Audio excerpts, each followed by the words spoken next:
মাহবুবুর রহমান টুটুল সাবেক স্বেচ্ছাসেবক দলের সদস্য সচিব আসবেন, মঞ্চে আসবেন, আসাদুজ্জামান হিরো মঞ্চে আসবেন, তালুকার মঞ্চে আসেন এবং সাংগঠনিক সম্পাদক গুলাম নূর মঞ্চুরি কমিটির সাধারণ সম্পাদক জামাল উদ্দিন চৌধুরী সরওয়ার হোসেন টুকু।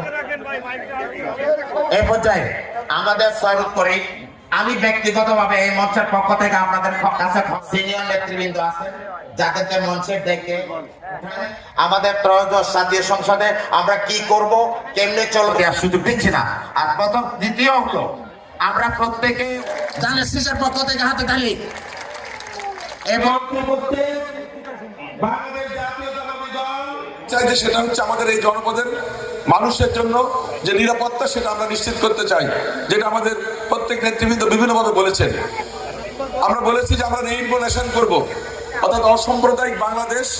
রং ধরুন মতো 7টা রং যেমন থাকে বাংলাদেশে, হিন্দু, মুসলিম, বৌদ্ধ, খ্রিস্টান, পাহাড়ি, বাঙালি, বিশ্বাসী, অবিশ্বাসী সবাইকে নিয়ে আমরা দেশটা গঠন করব। আমরা অসাম্প্রদায়িক বাংলাদেশ গঠন করব এবং সেখানে প্রত্যেক ধর্মের মানুষ স্বাধীনভাবে তার ধর্ম পালন করবে এবং রাষ্ট্র তার নিরাপত্তা দিবে। আমাদের স্লোগান হচ্ছে এটাই, ধর্ম যার যার, দেশটা সবার, নিরাপত্তা পাবার অধিকার সবার। সুতরাং সেই আলোকে আমাদের জনপদকে আমরা গড়ে তুলবো ইনশাল্লাহ। আমাদের এখানে মাদক, চাঁদাবাজি সহ বিভিন্ন ধরনের অপকর্মে লিপ্ত আছে, কিন্তু আমি বিশ্বাস করি প্রকৃত অর্থে যারা শহীদ প্রেসিডেন্ট জিয়াউর রহমানের সৈনিক বা আমাদের প্রিয় নেতা তারেক রহমানের সৈনিক, তারা কিন্তু এই কাজটা করতে পারে না। কারণ উনি একটা কথা বলেছেন, কোন সাদাবাজ সন্ত্রাসের জায়গা বিএনপিতে নেই। বিএনপি দেশ পরিচালনার দায়িত্বে পেলে এদের তালিকা করে থানায় দেওয়া হবে এবং প্রশাসনকে দিয়ে তাদের দমন করা হবে, এই ব্যাপারে কোনো ছাড় নেই।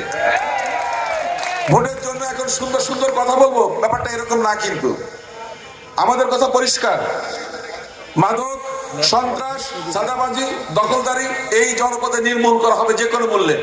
কারণ এইটাই হচ্ছে এই জনপদের উন্নয়নের এবং শান্তির প্রথম প্রতিবন্ধকতা। আমাদের শান্তির বিপক্ষে যাচ্ছে এইগুলা। সুতরাং শান্তির স্বার্থে আমরা এই জিনিসটাকে খুবই কঠোর হস্তে নিয়ন্ত্রণ করব। চাঁদাবাজি, সন্ত্রাস, মাদক এবং দখলবাজি, জেদ দখল, জমি দখল, এই যেগুলো আছে প্রত্যেকটা ক্ষেত্রে আমরা চেষ্টা করব সামাজিক ন্যায় বিচার নিশ্চিত করার জন্য। সামাজিক ন্যায় বিচার নিশ্চিত হলে প্রত্যেকটা মানুষ সুখে শান্তিতে তার মতো করে এই জনপদে বসবাস করতে পারবে।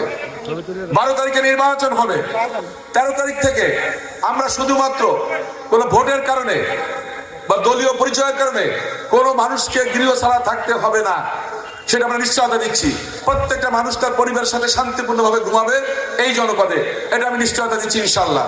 আমাদের প্রিয় নেতা তারেক রহমান সাহেব বলেছে যে আমার বিপক্ষে শত্রু যদি হয় তার নিরাপত্তা দেওয়ার দায়িত্ব আমাদের, কারণ জনপদটা আমাদের। এখানে গণতান্ত্রিক দেশে বিভিন্ন দল, মত, পথ থাকবে, কিন্তু জুলাই আগস্ট 2024-এর